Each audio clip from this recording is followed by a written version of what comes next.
What's going on, everybody? Welcome to Double Coverage, the premier NFL podcast of the Gin Sports Network. I'm here with Musa. Musa, how we doing today, man? How we feeling? Pretty good. Nice rainy day here in Ann Arbor, so enjoying that bit of rain, that fall finally here. Yes, sir. Fall is finally here. Every fall you kind of have that time period where it just gets, it gets kind of gloomy, it gets kind of rainy. And yesterday was a great day. I don't know how it was down in your area, mid-Michigan up here, Flint area. It was beautiful yesterday, 70s. It was sunny out, a little bit windy towards the end of the day, but completely different from yesterday to today. But yeah, we're kind of, that's kind of just the precursor. Winter is coming. We know that winter is on its way. And it's something that's very obvious and that's inevitable. So we just have to focus on the present and prepare for the winter because we know it's on its way. But we have a great slate to talk about today. We have a lot of stories, a lot of recaps, a lot of things that have transpired that we have to discuss, and some things that are going to be coming up too this week that are also very pertinent that we have to have a conversation about. So let's start with Davante Adams and their game against the Chiefs. Obviously a tough loss, losing 29-30. And, let's just, first of all, there's a couple things we can talk about with Davante Adams. Obviously he's coming in this major superstar wide receiver. Him and Derek Carr obviously have a past. They're looking forward to, preseason. They were looking forward to having some great connections. I feel like he's been very much underutilized in the game of football. He had some great catches, had a great catch there, a touchdown catch towards the end of the game that really saved the Raiders and gave them a chance to win that game. What do you think the reason is for the underutilization of Davante Adams, and how do you think it's affected the Raiders team? I mean, off the top of my head, I can't list the other three receivers for the Raiders, and that probably has a role with Davante Adams. I haven't watched any of his games this year, so I don't know how open he is, if he is getting open, if he's double teamed, and what's going there. So I think that has a role, like just the type of offense it is, and Adams being open and being able to get open. Yeah, it's just I don't know. I just kind of look at the dynamic in Green Bay when Davante was in Green Bay playing with Aaron Rodgers. Obviously, he was his number one wide receiver, his main guy, his main man, and he was targeted a lot. I would say, close to every other play, maybe not every single play. You'd have some consecutive plays in there, but obviously, he had some weapons over there too that he could kind of diversify his portfolio with as far as his targets for Aaron Rodgers. And they had a good kind of, brotherly love action going, and it worked really well in the Green Bay Packers' favor. But it just kind of surprises me that Derek Carr isn't utilizing him as much. I don't know if he's not in the playbook and the dynamic, if he just hasn't got warmed up to the chemistry of their offense yet. There's a lot of different things at play there. But with a superstar caliber quarterback like Davante Adams it's just kind of surprising to see him underutilized, see him not really receive that many touches. And from a fantasy perspective, he really isn't bringing in that much, value as far as, what he's, putting up receptions wise, yards wise, things of that nature. The numbers are completely different compared to, looking at the Raiders this year and Davante Adams' personal stats, and then looking at his tenure in a single season in Green Bay. It's just kind of surprising to me.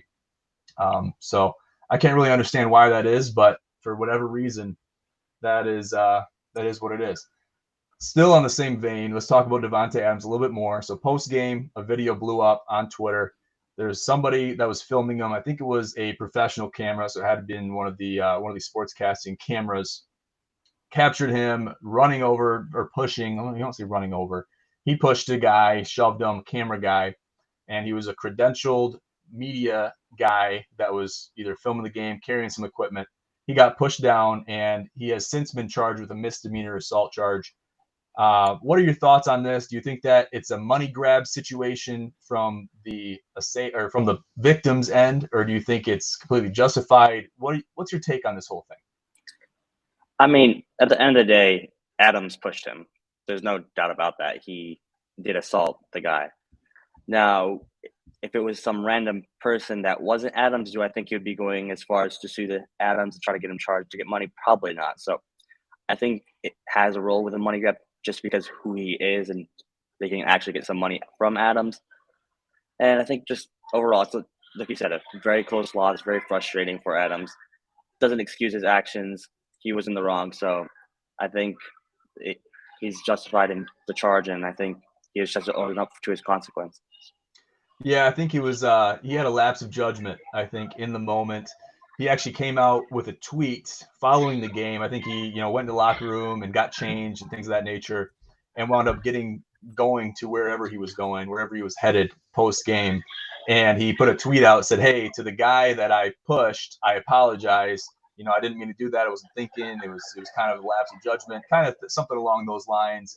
And then he's like, "Oh, I hope this guy sees this because I just really, he felt bad about it."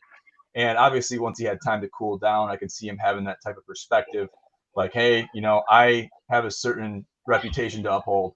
I shouldn't be doing things like that post game, regardless of what happened or regardless of what, I'm feeling post game. I am better than that. And for that reason, I shouldn't have done that. So he came to his senses. I know he didn't mean to do it.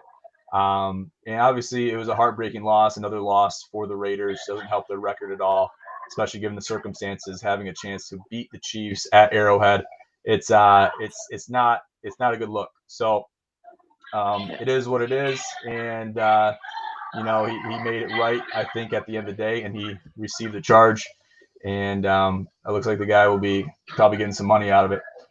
So yeah, I mean, it is what it is. You just kind of got to live with it, roll with the punches, pay your fine, and get out of there. So that is what it is. Anything else on that one, or do you want to move on? Just emotions run high. A lot of emotions going through. Raiders are expected to do really well this year, and they haven't performed to that level people were thinking they would be. So it's definitely frustrating to lose to a very, very close game against a decently good team at away. So can't fault the player for being emotional, can fault his actions. Nothing's an excuse, but yeah, I think he owned up to it. He learned his lesson, and hopefully we won't see a repeated offense. Definitely, he made it right at the end of the day, and he'll have to pay the price. No harm, no foul. I think at the end of the day, kind of you pay your fine, kind of forget about it. It'll get glossed over. Yeah. We'll all forget about it here in a couple weeks.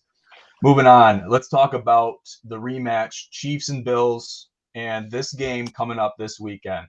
It holds a lot of magnitude because this game last year was the game that turned the tide. Obviously, a playoff game. Tensions are running high, and you got Josh Allen, Pat Mahomes. It's you got the battle of the younger quarterbacks. Obviously, Mahomes might have a couple years on Josh Allen, whatever. It's these guys are young quarterbacks ahead of their time, playing great football, and it was just a cutthroat back and forth matchup as we know last year, and a lot of controversy came up from that due to the OT rules, due to the first touchdown. People said they speculated if Josh Allen and the Bills, based on how they were playing that game, they would have had the chance to get the ball, they would have undoubtedly came down the field and scored a touchdown. We'll never know if that was going to happen or would have happened or not because it never did happen. First touchdown wins in that scenario, and basically it's a case of a bad coin toss, of a bad 50-50 guess. And that it's just unfortunate how that happened, and it was a back and forth game.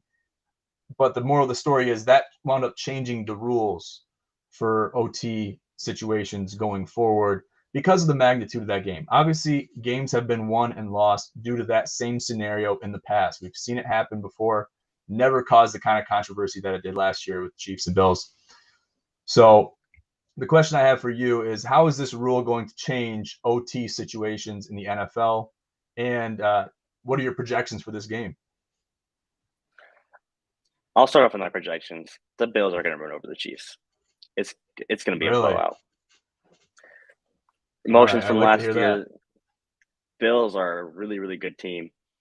And the Chiefs I don't think they're the same Chiefs. They haven't impressed me so far. Yeah, they're getting out with wins, but these are very close games. Like 1 point win over the Raiders isn't an impressive showing for me. So right. Yeah, I think that's where I got the Bills all the way.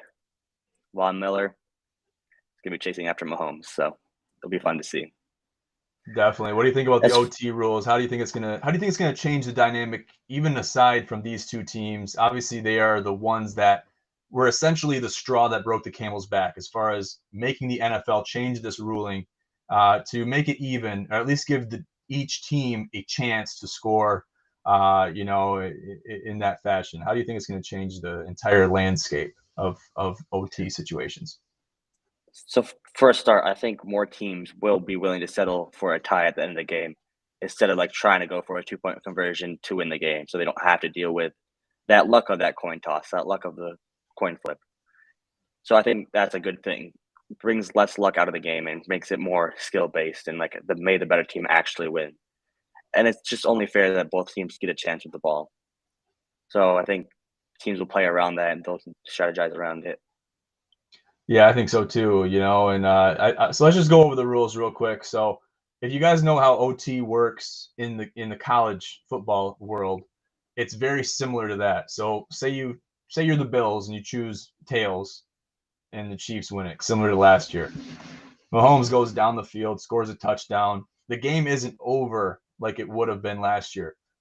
Josh Allen and the Bills are going to have a chance to score. They have to score a touchdown to keep the game going, though, right? So it's kind of from that point of view, it's kind of like a back and forth. You have a tie-breaking situation, and at least each team has a chance to fight. And then it comes into play too because you have that time constraint where you don't have in college. Like you said, if you end in a tie, you end in a tie. You still go to OT. You don't have the chance to opt out of OT, but you have to go to OT. If it ends in a tie, you only have one quarter essentially to do that. It's less than time to, it's not as much time as you might have liked to have, especially in a college game where you're going to have unlimited OTs. There's really no, based on every conversion, every series, that's a new OT. There's no time, there's no clock, nothing. So it's kind of an interesting dynamic. I want to see an OT situation take place, and we have seen it early in the year with the Texans and the Colts, and that game ended in a tie. So that was kind of a barn burner type of situation too. But there might be rules changes down the road that will affect how many OTs there are, just to avoid ending in a tie. Just because I feel like that kind of messes with records and standings and people that are in contention, teams that are in contention to make it to the playoffs later in the season. But who knows? This is obviously a landmark ruling to change these OT rules that have been in place for decades. So either way you look at it, it's impressive that these two teams caused that to happen, given their magnitude, given their skill sets, and just given how they're looked at in the NFL world. So it'll be interesting to see. I obviously am always be pulling for my Bills to win. I'm a big Mahomes guy. Got him on one of my fantasy teams. And I got a lot of Chiefs personnel on my fantasy teams too across the board. So it's going to be a good game. It's going to be a good game. Obviously, Mahomes is going to want to defend his title. They're going to want to, preserve themselves. They're playing at Arrowhead. So it's going to be a hell of a game. It's going to be a hell of a fight. But Josh Allen and the Bills, you can't really count them out in any contest. So I'm expecting them to show up and rise to the occasion, get the job done, and we'll see what happens. I'll be watching that game very closely. I'm sure a lot of the NFL world will be watching that game very closely, given its magnitude and given its importance. So we'll have to be focused on that one. Moving on, let's talk about the NFC North. This question came up in another show today. I'm not going to name names of shows, but this conversation came up, and I feel like it affects us being in Michigan regarding the NFC North. So this region, obviously, it's up for grabs. You have some teams that are outperforming others early. Given we're through 5 games now, there's a lot to expect. There's a lot to foresee. But let me ask you this very broadly: who do you have winning the region going into playoff time? Who do you have winning the region? Who's going to be at the top of those 4 teams? So let me just refresh it for the people out there. You got the Vikings, you got the Bears, you got the Lions, and what's the last one I'm forgetting? Vikings. The Vikings. I keep forgetting the Vikings, man. And believe it or not, the Vikings are the ones that I think are the most threatening to win the NFC North. But go ahead. Let me hear what you got. Who do you have winning the NFC North this year? I got to give back to the Packers. I just really have to. The okay. Vikings, yes, they're 4-1, but I don't like the games they've played haven't been super tough games. The first game was against the Packers, and Aaron Rodgers week 1, we all know how that always goes. Their only loss is to the Eagles, which was a 24-7 loss. And they're going to have some tough opponents going ahead, and I don't see them winning those games. I do see the Packers always end up finding a way to win. They have a relatively easy games for the next 2 games against the Jets and then the Commanders, and then they have the Bills, which will be a true test. Other than that, I think the Packers have a relatively easy schedule compared to the team they have, and versus the Vikings, I see the Vikings taking a lot more losses going forward and going into a tougher part of their schedule. Yeah, I mean it's gonna As be much as I a want to say the challenge. Lions, Yeah, I mean I the just can't. Lions. Jesus, Lions. Lord have mercy on the Lions, especially after what happened to them in New England over the weekend. The only shutout of the entire slate, and that was unforeseen given the fact that they were points leaders in the entire NFL going into that week. So into week 5. So kind of a surprise there. Didn't expect that from Dan Campbell, especially a team that's banged up, such as New England. No Mac Jones, and there's others that are injured as well. But obviously, they rose to the occasion, and they got the job done against the Lions. It was kind of a pitiful performance, and I talked about this in the GSM pod on Sunday, and that is there's a lot of teams in the NFL right now, and I'll name a few: the Colts.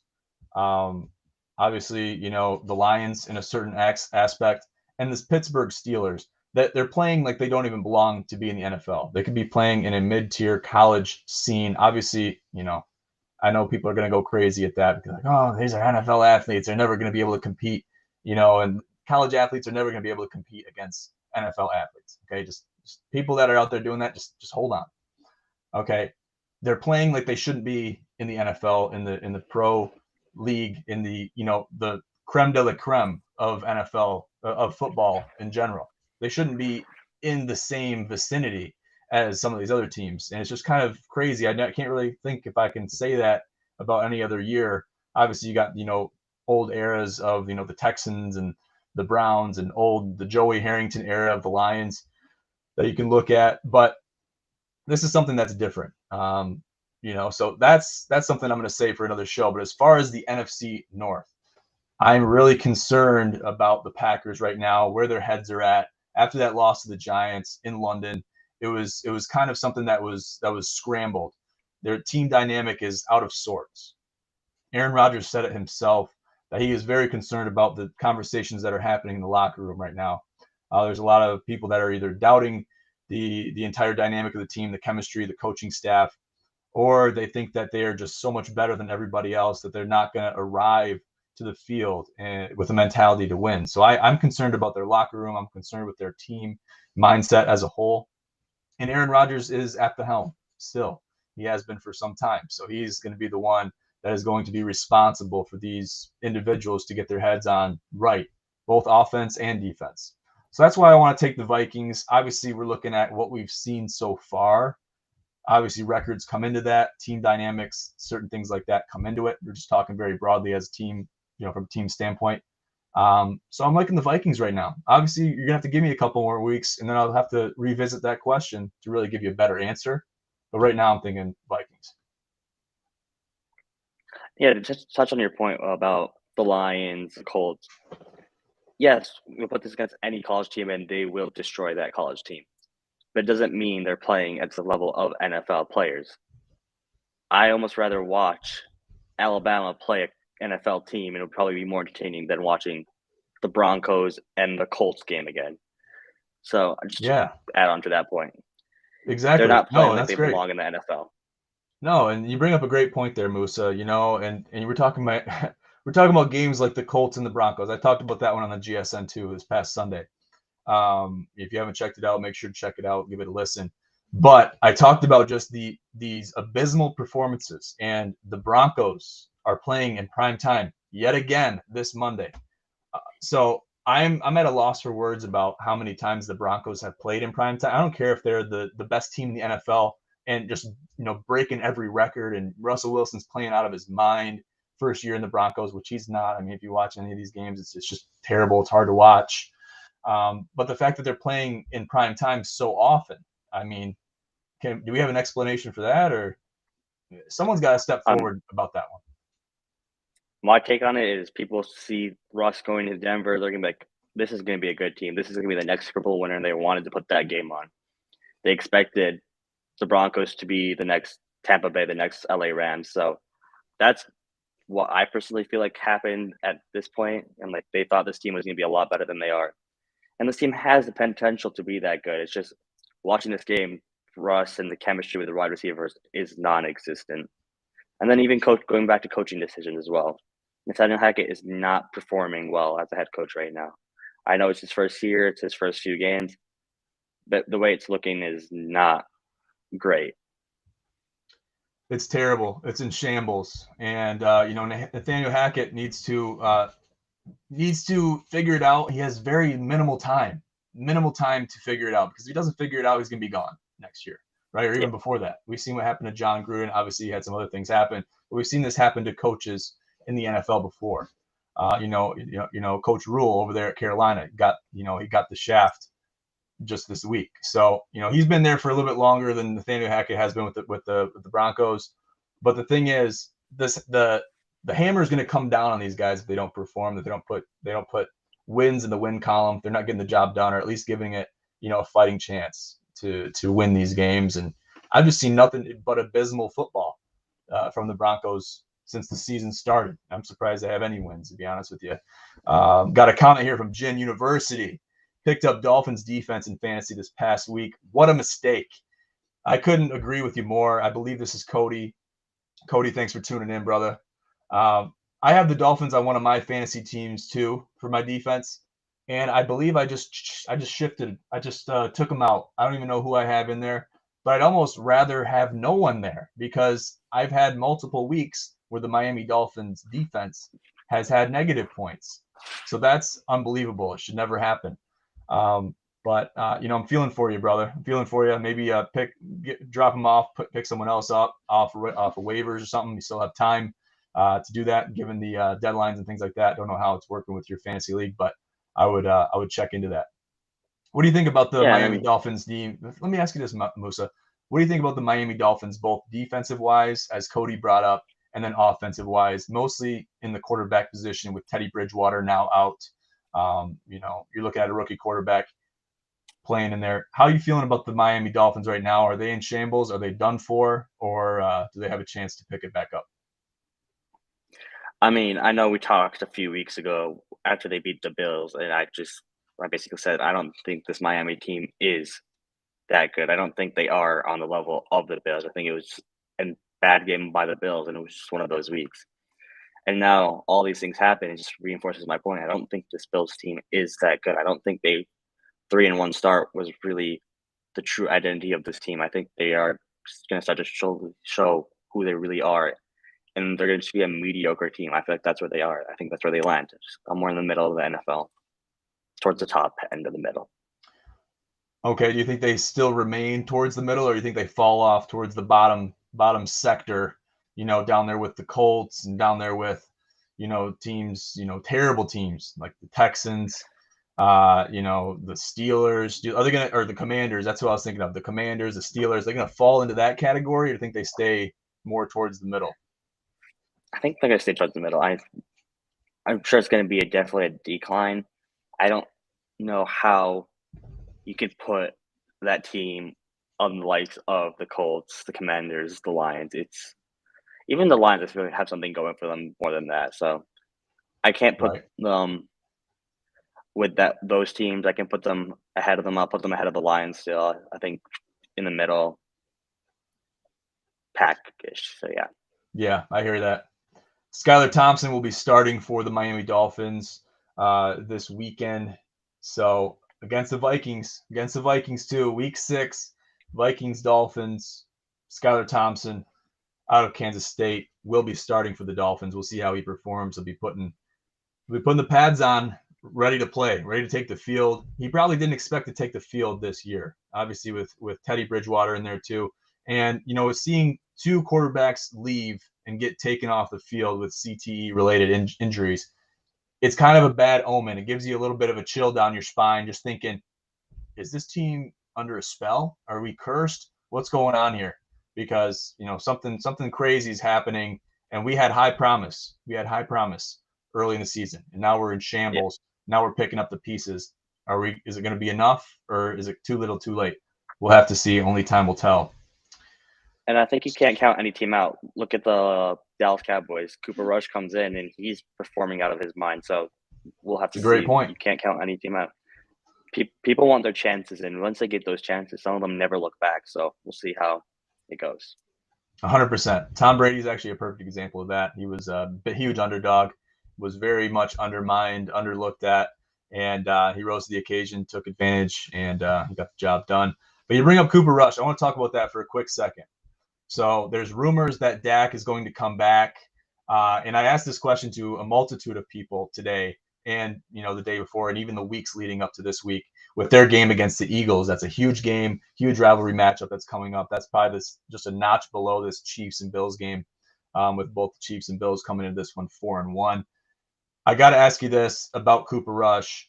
Do you think that if you're Mike McCarthy, or if you're anybody that has any pull over there in the Cowboys camp, do you think, given how he's played and how he's performed, do you think he deserves to stay playing regardless if Dak is healthy or not?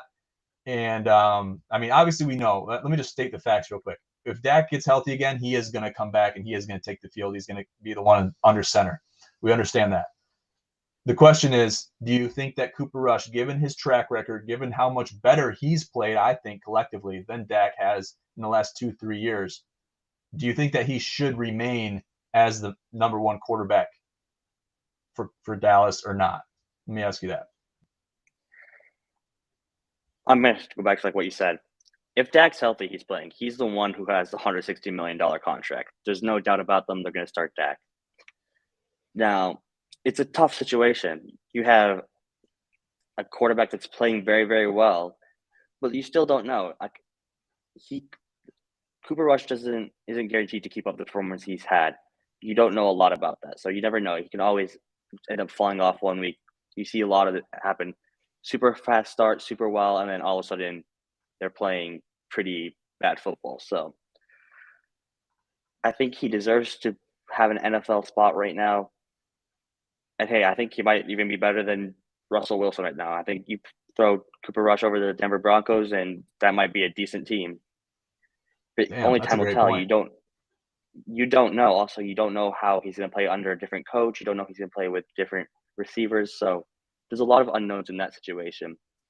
Yes, he might be performing well on the Cowboys, but it doesn't mean he'll perform well with other teams. Yeah, you bring up a great point there. Past performances do not guarantee future results. That is true. It's always been true in every aspect of life, every aspect of everything, sports or not. So that's a great point. I'm just trying to, I always have to ask that question just because, we know what's going to happen. We already know what's going to happen. But painting hypotheticals and, trying to paint different narratives, it's fun. It's interesting. And it kind of, it will play into, because I'll tell you this right now.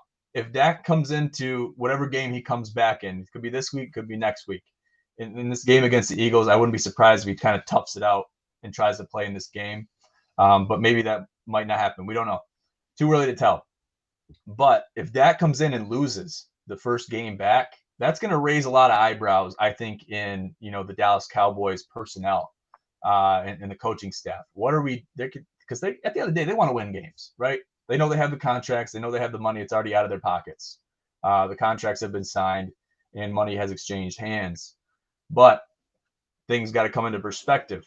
Do we want to win games? Do we want to play this guy? Obviously, we know quarterback in Cooper Rush is going to want to take the field. He's going to want to play. He's going to want to get those reps, get those touches, and get the job done, and really show off his resume to the world.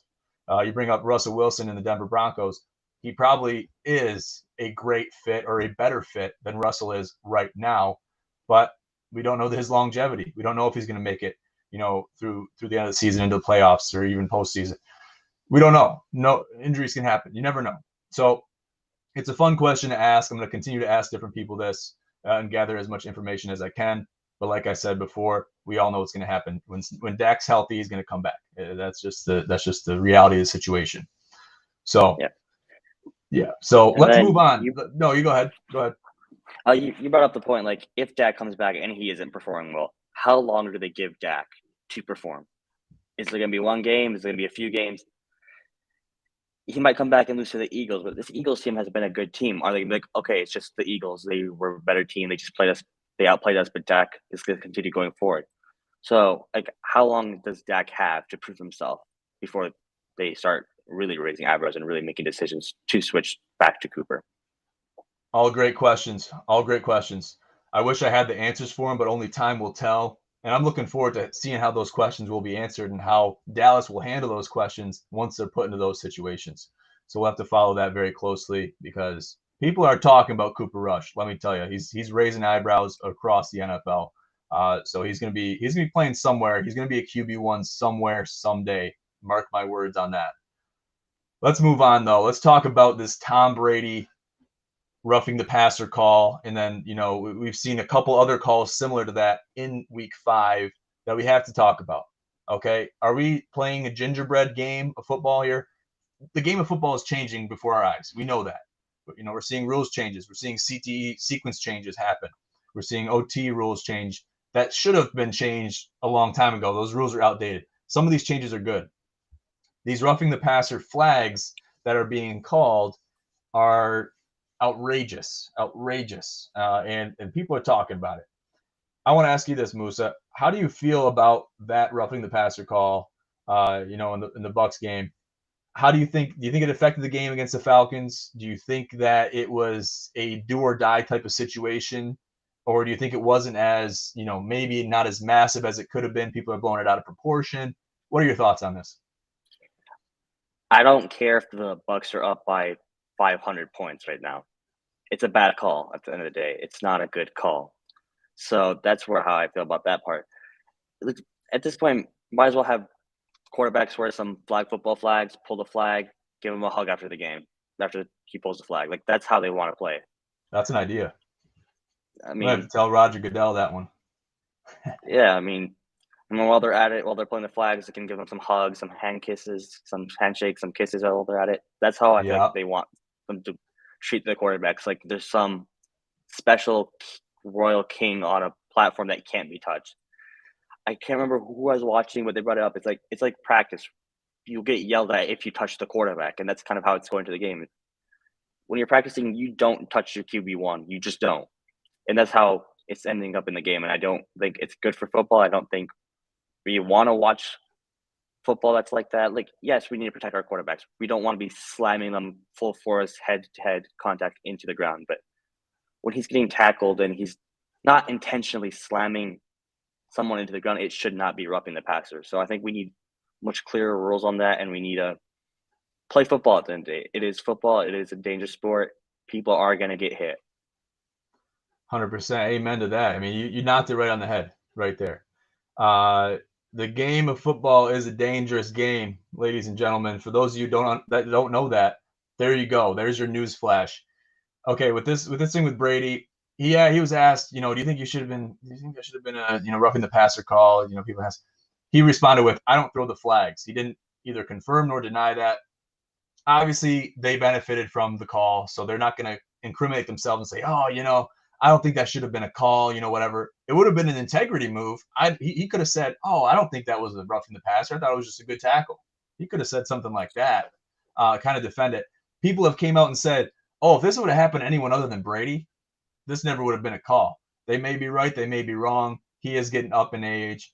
But I think that's irrelevant. He's choosing under his own will, under no duress, to play the game of football at the highest level, to continue playing. Came out of retirement and is going to continue playing and chase that last ring. We understand that. You're playing with younger men. You're playing with big men, 300-pound plus men on the D line. You're going to take a hit here and there. Brady's taken more hits than anyone I know. There's old videos out there on YouTube of Brady just getting smoked. Helmets fly off, everything like that. No flags, nothing. So the game of football is changing before our eyes. Something has to be done about this roughing the passer ruling. There has to be certain parameters that are met for it to be similar to a targeting call in college. There's certain parameters that have to be reached before that call can be confirmed. It goes to the monitors, and we're checking that call out to see if we get an ejection or not. Something like that has to happen in NFL for roughing the passer penalties, because it's ruining the game of football. It's ruining the game of football, and we can't see it happen. So hopefully some changes are made. Hopefully some changes in the positive direction are made.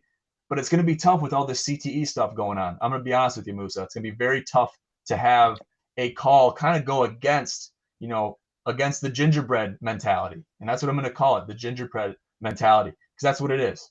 That's what it is. We're seeing that happen before our eyes. So hopefully we see some things that are going to, positively impact the game of football and keep it a man's game, keep it a dangerous game. And it's a battlefield. They call it the gridiron for a reason.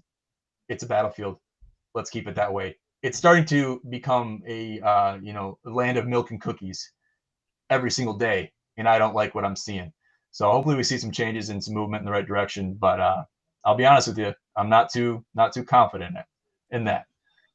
So Yeah, we'll have and to see. I know Brady a few years ago was talking about how the game is becoming soft. It's not becoming it's changing and not for the good. It's becoming a little too weak. So I don't think Brady is a fan of that call. Obviously, he's not going to come out and say it because the call did benefit him at the end of the day, and he wants to win games. So if the calls go against him, he's not going to say anything. But when it's the other way around, he's quickly to speak up and complain about it. Great point. Great point. Good deal. Hey, well, we'll kind of wrap it up here. Great show. We had a lot of issues to talk about. I'm sure we left some out, but there's time constraints and we got to deal with those. And we're going to save it for another show. There's a lot going on. There's a lot that's going to happen going into week 6. So we couldn't be more excited about the NFL and where it's headed right now. Obviously, there's some things that are burdening the mentality of how happy and how thrilled we are about the game of football because let me just vent with you for 1 second and then we'll do final statements. If we could go back to, the mid 90s, if we could go back to even the 80s, the 70s, or even the early 2000s, where we have these games, we have Pro Bowls that are being played hard. We have hard playing, Pro Bowl games that are playing like a real game. Okay, that's what we want to see. We've seen the best athletes in the league. We want to see them compete to the highest level. That's what we should get. We haven't seen that. That's a gingerbread festival in the Pro Bowl, and I think they're doing away with it for good reason. But I want to go back to that era of football. No, we're never going to do it. We're never going to do it with this day and age of CTE and head scans and protecting people and everything like that. It's becoming we're drifting away from the game of football. But I would love to go back to that era. I don't know about you, but if I had a perfect world, then I would go back to the golden era of football where you could hit anybody you wanted as hard as you wanted.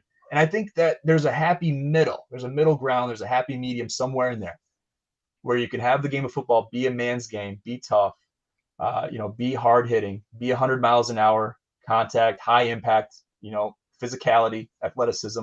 We want to see that to the highest degree. There's a happy medium between keeping it safe and having that. So we'll have to see. I think we're moving in the wrong direction personally, but that's what I wish we had in the perfect world. Just had to get that out there. Musa, let me ask you this before we sign off today. Do you have any final statements? Anything you want to get off your chest? Let the people know. Yeah, just going on to your point, like, as a linebacker, I would love to fly around and hit someone pretty hard and not get flagged for it. And I think as long as I am not targeting their head, if I'm using proper form to tackle someone, what's the harm in it? If they have a bruise the next day, they'll recover. It's as long as we're not leading with our heads, we're not using our heads. I don't see an issue with tackles, and yeah, there's going to be impact from the ground that's going to affect your brain, but it's not head-to-head contact at the end of the day. So, and we do sign up for this sport, and as time goes on, technology only gets more advanced. Helmets are pretty advanced nowadays, shifting to absorb the impact in a lot of stuff. So I think we have the technology there, and the technology is in place to keep these players safe. And I don't think we need to throw on top of it a ton of rules that are going to do little to help. Musa, you're speaking my language, brother. Definitely. Yeah. I mean, couldn't have said it better myself, really. That's how it should be. We're moving away from that, unfortunately. And I wish it wasn't true, but we are. And we need to go back to that era somewhat. I don't know how it could happen, honestly, given the current state, the current climate in the NFL and just the football world right now. I don't see how we can do it. But like you said, there's certain rules in place. There's parameters in place to keep it a game that is, very high impact. Okay, very high impact, high physicality rates, things of that nature, and they, I don't know if they don't trust the equipment, if they don't trust the rules that they've had in place previously, or what it is. But we have old heads, like Terry Bradshaw is a perfect example. Okay, he's Fox Sports analyst. He's probably taken the hardest hits ever. That's still alive. He's still mentally coherent and all that. Okay, these guys are living examples, living, breathing examples. Now, some people haven't benefited so well from that, and we're not going to get into that. We'll talk about CT and all that in another show. But basically, I'm sure these guys would have some choice words about the current climate of the NFL and where it was back in their day. So it is what it is. At the end of the day, it is what it is. We're always going to be watching it. Hopefully we can enjoy it down the road. Good deal. Hey, well, everybody that tuned in to the Double Coverage Podcast, I want to thank you sincerely. Make sure to check us out on social media. Check out our link tree. It's in the bottom of this podcast. Follow us on Twitter at GinPros. Follow us on IG at Gin Promotions and at Gin Sports Network. And go to our website where it has all of our content, all IG posts, podcasts, and everything else. GinSportsNetwork.com. And you can find everything on there. So I'll leave it at that, guys. Thank you so much for tuning in to the Double Coverage Podcast. I'm John J. II with Musa. Have a great night.